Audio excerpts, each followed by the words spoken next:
Ayan, nililinis na po ni Doc at patapos na po at malapit na. Eto Doc, Makikita mo ba? Ayan, ikaw nakikita mo? yes Doc, nakita ko lady. Ayan. Oh, tapos na, okay na. So, wala na akong nararamdaman. Tomorrow, siguro hindi ko na makakapaya yung ganyang bukol sa paa.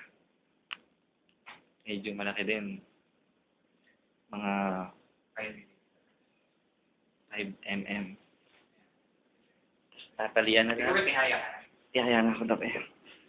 Ayan, tatalian na lang dito. Tapos, okay na. Kinabahan ako doon nung una eh, pero ngayon, wala na. Nakaraos.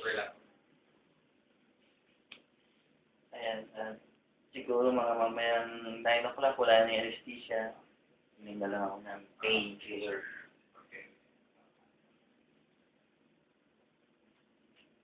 Okay lang Doc na magsuot ako ng medyas para hindi pagkakas, para hindi malamig yan. Kasi malamig sa trinoma. Actually Doc, sumasakit talaga yung tinitiis ko lang eh. Yung pag naglalakad.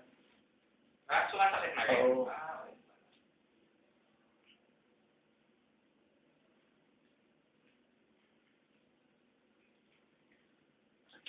Okay.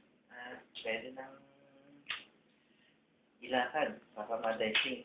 Hindi na magdudugo. Okay. Okay, last na pa.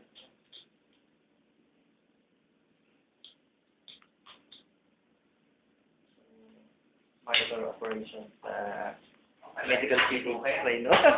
Wala yung sabi ko.